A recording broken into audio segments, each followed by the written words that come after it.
Evening everyone, welcome back to my channel. आप लोगों के बहुत सारे डाउट्स थे regarding the examination date for DSSB। तो मैंने आप लोगों को बताया हमारे DSSB जो एग्ज़ाम्स होंगे वो आपको जुलाई के बाद ही देखने को मिलेंगे। तो you have enough time for preparation. अगर आप लोग प्रिपरेशन कर रहे हैं DSSB की या आपने अभी तक अपनी प्रिपरेशन स्टार्ट भी नहीं की है तो आप अभी स्टार्ट कर सकते हैं, because you have enough time to prepare for it. And अगर आप लोग टेक्स्ट बुक से आपको प्रॉब्लम होती है करने में, क्योंकि NCERTs जो होती हैं बेसिकली थोड़ा सा हार्ड लैंग्वेज होती है, तो अगर आपके NCERTs में आपको प्रॉब्लम फील हो रही है तो there are so many YouTube channels for preparation. बहुत सारे फ्री यूट्यूब चैनल्स हैं जो आपको एक एक चैप्टर को एक्सप्लेन कर रहे हैं। जैसे मैंने उस टाइम पे ऐसे ही किया था। आप लोग बस चैप्टर का नेम टाइप कीजिए यूट्यूब चैनल में और आप ये देखेंगे कि आप 1 से 1.5 घंटे में इतनी अच्छी अच्छी वन शॉट वीडियोज़ हैं बाय रोशनी मैम। अगर आप लोग साइंस मैथमेटिक्स के लिए प्रिपरेशन कर रहे हैं तो मैम की बहुत अच्छी अच्छी प्रिपरेशन की वीडियोज़ हैं जो वन शॉट में वो कंप्लीट कर रही हैं विद क्लैरिफिकेशन ऑफ कंसेप्ट्स। तो आप लोग उसके लिए जा सकते हैं। फॉर मैथ्स के लिए, साइंस के लिए एक एक चैप्टर एक्सप्लेन है, चाहे वो 9th की बात हो, 10th क्लास की बात हो, क्योंकि 6 to 8 तक के जो हैं आपके जो सब्जेक्ट्स हैं, चाहे वो हिंदी है, इंग्लिश है, सोशल साइंस है, मैथ्स है, वो सारे बेसिक है जो मैं NCERT से पढ़ के भी समझ में आ जाती है। बट जब हम 9th क्लास में आते हैं तो जो हमारी NCERTs होती हैं और जो कंटेंट होता है थोड़ा सा डिफ़िकल्ट होता रहता है, तो इसके अकॉर्डिंगली हमें वर्कआउट करना पड़ता है। तो इसके लिए आप लोग मैम का चैनल देख सकते हैं, that is लर्नो hub. And ma'am ने 11th-12th के लिए भी एक नई सीरीज़ स्टार्ट की है जिसकी हेल्प से आप लोगों के कंसेप्ट जो हो सकते हैं बहुत क्लियर हो सकते हैं।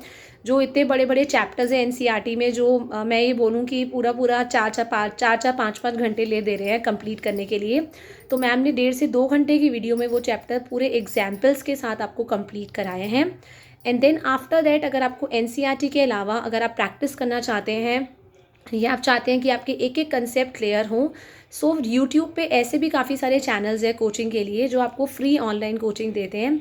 लाइक अगर आपको हिंदी की प्रिपरेशन करनी है, हिंदी के आपको ग्रामर की कंसेप्ट्स बहुत आपके वीक हैं, क्योंकि आपकी पेपर 1 के अंदर जनरल पेपर में 20 मार्क्स की आपकी हिंदी आती है।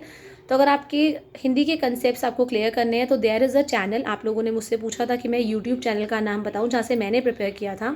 तो there is a channel for YouTube, आपका Rahul sir, Adhyayan Mantra by Rahul sir. Rahul sir की जो क्लासेस हैं, सीरीज़ है जो हिंदी मैराथन की, या हिंदी का एक एक उन्होंने टॉपिक इतने अच्छे से एक्सप्लेन किया है और साइड बाय साइड में उन्होंने क्या किया है, वीडियोस भी आपकी डाली हैं। साथ में वो क्वेश्चंस भी करा रहे हैं, पहले कंसेप्ट को समझा रहे हैं और फिर क्वेश्चंस करा रहे हैं, जिससे आपके कंसेप्ट्स एकदम क्लियर हो जाएंगे। सिमिलरली अगर आप इंग्लिश के लिए जाएंगे तो दीपक सर हैं वहाँ पे अध्ययन मंत्रा में। अभी उन्होंने अपना दूसरा ज्वाइन कर लिया है मैं बोलूँ तो। तो अब राइट नाउ सौरभ सर पढ़ा रहे हैं, पर अगर आप दीपक सर से पढ़ना चाहते हैं तो उन्होंने कोचिंग हब वाला ज्वाइन कर लिया है। तो वहाँ पे भी आप जा सकते हैं, ऐसा नहीं है कि सिर्फ अध्ययन मंत्रा से ही पढ़ना है। देन अगर आप मैथ्स की बात करें तो मैथ्स के भी काफ़ी सारे टीचर्स हैं तो बहुत अच्छा करा रहे हैं। बायजूस में सर हैं वहाँ पे, अंकुर सर है, वो भी बहुत अच्छा मैथ्स पढ़ाते हैं। थोड़ा सा फास्ट कराते हैं लेकिन बहुत अच्छा कंसेप्ट क्लैरिफिकेशन बहुत अच्छा है उनका। देन हम लोग बात कर लेते हैं आपकी साइंस की। साइंस में भी अध्ययन मंत्रा में 2 टीचर्स हैं। साइंस में तो मैं बेस्ट बोलूँगी अगर आपको, तो रोशनी मैम है लर्नो हब, जो बहुत अच्छा कंसेप्ट क्लियर करती हैं विद सो मेनी एक्टिविटीज़ कि आपके इतने अच्छे आपको लॉन्ग टाइम के लिए याद रहते हैं। एंड जीके के लिए भी सेम अभी नई नई सीरीज स्टार्ट हुई है अध्ययन मंत्रा वालों की, आप उसके लिए भी जा सकते हैं। And same with Sandeep sir by reasoning classes. उनकी रीजनिंग की जो क्लासेस है इतनी अच्छी है कि आपको इंटरेस्ट आने लग जाएगा। जब आप 1-2 क्लास अटेंड करेंगे तो आपको लगेगा कि मैं रीजनिंग ही करता रहूँ। आपको जनरल पेपर के अंदर अच्छा स्कोर करना बहुत ज़रूरी है, क्योंकि जनरल पेपर में जो क्वेश्चंस होते हैं ना, आपको पता होता है कि ये एक्सपेक्टेड क्वेश्चंस है। और जो पेपर 2 होता है वो कहीं से भी उठ के आ जाता है। कई बार वो 11th-12th लेवल का आता है, कई बार वो 9th-10th के लेवल का आता है। पर अगर आपका जनरल पेपर में स्कोर बहुत अच्छा होगा तो आपको अपनी अच्छी मेरिट करने में बहुत ज़्यादा हेल्प मिलेगी। तो all the best for your preparation. Still अगर आपको कोई भी डाउट है, you can always ask me in the comment session. Thank you everyone, have a nice day.